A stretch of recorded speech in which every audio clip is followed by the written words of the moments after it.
जोहार अष्टम वर्ग के विद्यार्थियों, मैं आज हाजिर हूँ विज्ञान का पार्ट 7 दहन और ज्वाला लेकर। ये इम्पोर्टेंट क्वेश्चन है और आगामी 8वीं बोर्ड में आने वाले प्रश्न है, इम्पोर्टेंट है। आप इसे ध्यान से अगर देखते हैं तो कुछ ना कुछ क्वेश्चन इससे ज़रूर आपको मिलने वाला है। तो दहन एवं ज्वाला, वस्तुनिष्ठ प्रश्न, सही विकल्प का चयन कीजिए। दहन की क्रिया के लिए निम्नलिखित में से कौन सा शर्त आवश्यक है? दहन की क्रिया के लिए निम्नलिखित में से कौन सा शर्त आवश्यक है? पहला, दहनशील पदार्थ की उपस्थिति, ज्वलन पदार्थ की उपस्थिति, वायु की उपस्थिति, इनमें से सभी। तो चूँकि सभी चीज़ चाहिए तो ऑप्शन होगा 1 का डी, इनमें से सभी। दूसरा, निम्नलिखित में से किस ईंधन का ऊष्मीय मान सबसे अधिक होता है? दूसरा का होगा डी, हाइड्रोजन। निम्नलिखित में से किस ईंधन का ऊष्मीय मान सबसे अधिक होता है? तो हाइड्रोजन। तीसरा, निम्नलिखित में से कौन सा पदार्थ दहनशील है? तीसरा का डी। तो कांच है नहीं, लोहे का कील है नहीं, सीमेंट है नहीं। जवाब क्या होगा? किरोसिन। निम्नलिखित में से कौन सा पदार्थ दहनशील है? तो तीसरा का आंसर हो जाएगा किरोसिन। चौथा, निम्नलिखित में से कौन सा पदार्थ अदहनशील है? तो अदहनशील मतलब जिसमें आग नहीं पकड़ता है। तो लकड़ी में तो आग पकड़ता है, कोयला में भी आग पकड़ता है, पेट्रोल में भी आग पकड़ता है, किसमें आग नहीं पकड़ता है? तो पत्थर में। निम्नलिखित में से कौन सा पदार्थ अदहनशील है? तो उत्तर हो जाएगा पत्थर। पांचवा, दहन का पोषक पदार्थ है। पांचवा का हो जाएगा सी, ऑक्सीजन। दहन का पोषक पदार्थ क्या चीज़ है? सी, ऑक्सीजन। दहन का पोषक पदार्थ क्या है? ऑक्सीजन। छठा, खाना पकाने के लिए सबसे अच्छा ईंधन कौन सा है? सी, एलपीजी। खाना पकाने का सबसे अच्छा ईंधन कौन सा है? एलपीजी। सातवां, वर्षा के जल के साथ अम्ल का पृथ्वी पर गिरना क्या कहलाता है? तो 7 का बी, अम्लीय वर्षा। वर्षा के जल के साथ अम्ल का पृथ्वी पर गिरना क्या कहलाता है? तो सही जवाब होगा अम्लीय वर्षा। 8वां, किसी ज्वाला का सबसे अधिक गर्म भाग कौन सा है? तो 8वां का हो जाएगा ए, सबसे बाहरी भाग। किसी ज्वाला का सबसे अधिक गर्म भाग कौन सा है? तो सबसे बाहरी भाग। 9वां, बिजली उपकरण और पेट्रोल जैसे ज्वलनशील पदार्थ में लगी आग को बुझाने के लिए कार्बन डाइऑक्साइड एक अच्छा अग्निशामक क्यों माना जाता है? तो 9 का ये है, कार्बन डाइऑक्साइड ऑक्सीजन से भारी है। बिजली उपकरण और पेट्रोल जैसे ज्वलनशील पदार्थ में लगी आग को बुझाने के लिए कार्बन डाइऑक्साइड एक अच्छा अग्निशामक क्यों माना जाता है? तो देखिए, आग लगने के लिए ऑक्सीजन तो चाहिए ही। अगर ऑक्सीजन को हटा दिया जाए तो आग लगना बंद हो जाएगा। अब तो एक बात चीज़ होती है, कार्बन डाइऑक्साइड और ऑक्सीजन में, तो कार्बन डाइऑक्साइड सबसे भारी गैस है। तो अगर कहीं पर कार्बन डाइऑक्साइड छोड़ दिया जाए तो वो नीचे बैठेगा और नीचे बैठने पर वो वहाँ की हवा को ऊपर कर देगा, तो वहाँ से ऑक्सीजन को हटा देगा। इसलिए बोलता है कि अग्निशामक में सबसे अच्छा गैस क्या होता है? तो कार्बन डाइऑक्साइड। इसका क्या कारण है? तो कार्बन डाइऑक्साइड ऑक्सीजन से क्या होता है? भारी होता है। कुछ पदार्थ अचानक अधिक गर्मी, रोशनी और आवाज़ के साथ जलते हैं। इस प्रकार के दहन को क्या कहते हैं? कुछ पदार्थ अचानक अधिक गर्मी, रोशनी और आवाज़ के साथ जलते हैं। इस प्रकार के दहन को क्या कहते हैं? तो 10 का हो जाएगा आपका बी, विस्फोट। क्या कहते हैं? विस्फोट। वाहनों के लिए सबसे कम प्रदूषक ईंधन है। वाहनों के लिए सबसे कम प्रदूषक ईंधन है तो संपीड़ित प्राकृतिक गैस। वाहनों के लिए सबसे कम प्रदूषक ईंधन है संपीड़ित प्राकृतिक गैस। 12, इनमें जीवाश्म ईंधन नहीं है।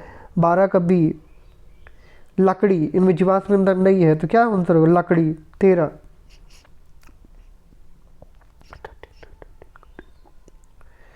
निम्नलिखित में कौन सा गैस पौधाघर गैस नहीं है? D, nitrogen. 13 का क्या हो जाएगा? डी। निम्नलिखित में कौन सा गैस पौधाघर गैस नहीं है? तो कार्बन डाइऑक्साइड है, सल्फर डाइऑक्साइड भी है, मीथेन भी है। तो कौन सा गैस नहीं है? तो नाइट्रोजन। देखिए, जो यहाँ पर बात आ रही है पौधाघर या कौन सा गैस मतलब कि हाउस ग्रीन हाउस गैस नहीं है ना। तो कार्बन ग्रीन हाउस मतलब कि जिससे गर्मी बढ़े, तो आपका कार्बन डाइऑक्साइड से भी वायुमंडल में गर्मी बढ़ती है, सल्फर डाइऑक्साइड से भी वायुमंडल में गर्मी बढ़ती है, मीथेन में भी कार्बन डाइऑक्साइड गर्मी बढ़ती है, सूरज की रोशनी को ऑब्जर्व करता है, लेकिन नाइट्रोजन वैसे नहीं करता है, इसलिए कौन सा नहीं है, तो नाइट्रोजन होगा। 14 निम्न में से कौन सा गैस दहन में उपयोगी है, तो 14 का बहुत सिंपल आंसर है ऑक्सीजन। निम्न में कौन सा गैस दहन में उपयोगी है, ऑक्सीजन। 15 विद्युत उपकरण में लगी आग बुझाने के लिए सबसे अच्छा अग्निशामक है, तो आंसर हो जाएगा कार्बन डाइऑक्साइड। विद्युत उपकरण में लगी आग को बुझाने के लिए सबसे अच्छा अग्निशामक कौन है, तो कार्बन डाइऑक्साइड। एलपीजी का पूरा नाम क्या है, तो लिक्विफाइड पेट्रोलियम गैस। एलपीजी का पूरा नाम क्या है, लिक्विफाइड पेट्रोलियम गैस। आग बुझाने के लिए सबसे अच्छा पदार्थ कौन सा है, आग बुझाने के लिए सबसे अच्छा पदार्थ कौन सा है, तो यहाँ पर अगर देखा जाए तो यहाँ पर जल है। क्या है, जल। जल क्या करता है, किसी भी पदार्थ में जाकर और जो उसका ज्वलन ताप होता है उसको कम कर देगा। 18 कौन सी गैस हरित गृह प्रभाव और वैश्विक तापमान के लिए मुख्य रूप से उत्तरदायी है, तो कार्बन मोनोऑक्साइड और मीथेन। कौन सी गैस हरित गृह प्रभाव और वैश्विक तापमान के लिए मुख्य रूप से उत्तरदायी है, तो कार्बन मोनोऑक्साइड और मीथेन। रिक्त स्थानों की पूर्ति कीजिए, वह रासायनिक प्रक्रम जिसमें कोई पदार्थ ऑक्सीजन से अभिक्रिया कर ऊष्मा प्रदान करता है दहन कहलाता है ना। क्या क्या भराएगा, वह रासायनिक प्रक्रम जिसमें कोई पदार्थ ऑक्सीजन से अभिक्रिया कर ऊष्मा प्रदान करता है दहन कहलाता है। दूसरा, जो पदार्थ जल कर ऊष्मा और प्रकाश देते हैं उन्हें दहनशील या दाह्य पदार्थ कहते हैं। जो पदार्थ जल कर ऊष्मा और प्रकाश देते हैं उन्हें दहनशील या दाह्य पदार्थ कहते हैं। तीसरा, वह न्यूनतम ताप जिस पर कोई पदार्थ जलना शुरू करता है उसे ज्वलन ताप कहते हैं। वह न्यूनतम ताप जिस पर कोई पदार्थ जलना शुरू करता है उसे ज्वलन ताप कहते हैं। श्वसन भी एक दहन की प्रक्रिया है। श्वसन भी एक दहन की प्रक्रिया है। किसी ईंधन के ऊष्मेमान किलोग्राम में पूर्ण दहन से ऊष्मा ऊर्जा को जितनी ऊर्जा प्राप्त होती है उसे ईंधन का ऊष्मेमान कहते हैं। किसी ईंधन के 1 किलोग्राम, यहाँ पर क्या भराएगा, किसी ईंधन के 1 किलोग्राम के पूर्ण दहन से ऊष्मा ऊर्जा की जितनी मात्रा प्राप्त होती है उसे उस ईंधन का ऊष्मेमान कहते हैं। छठा, ईंधन के ऊष्मेमान का मात्रक किलो जूल प्रति किलोग्राम है। ईंधन के ऊष्मेमान का मात्रक किलो जूल प्रति किलोग्राम है। कॉलम का सही मिलान कीजिए। सल्फर एवं नाइट्रोजन के ऑक्साइड, सल्फर एवं नाइट्रोजन के ऑक्साइड अम्ल वर्षा के लिए उत्तरदायी है।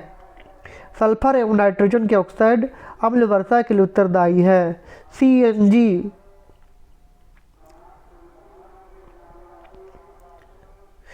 ऑटोमोबाइल के ईंधन है। CNG ऑटोमोबाइल के ईंधन है, F वाला। ऑक्सीजन दहन के लिए आवश्यक होगा, तीसरा का E।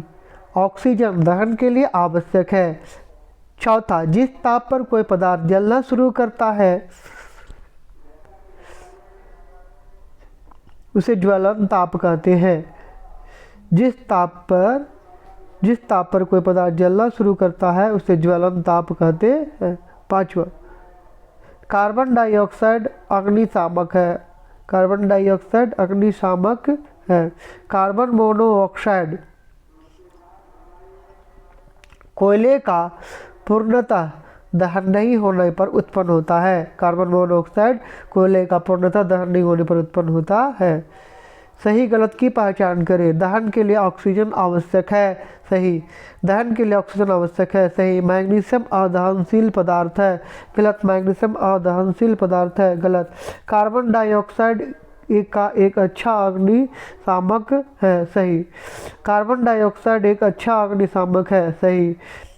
लकड़ी का ऊष्मेमान डीजल से अधिक है, गलत। लकड़ी का मान उसमें, लकड़ी का उसमें मान डीजल से अधिक है। पांचवा, आदर्श ईंधन के लिए आवश्यक है कि उसका ज्वलन ताप ना तो बहुत अधिक हो और ना ही बहुत कम। पांचवा का बिल्कुल सही।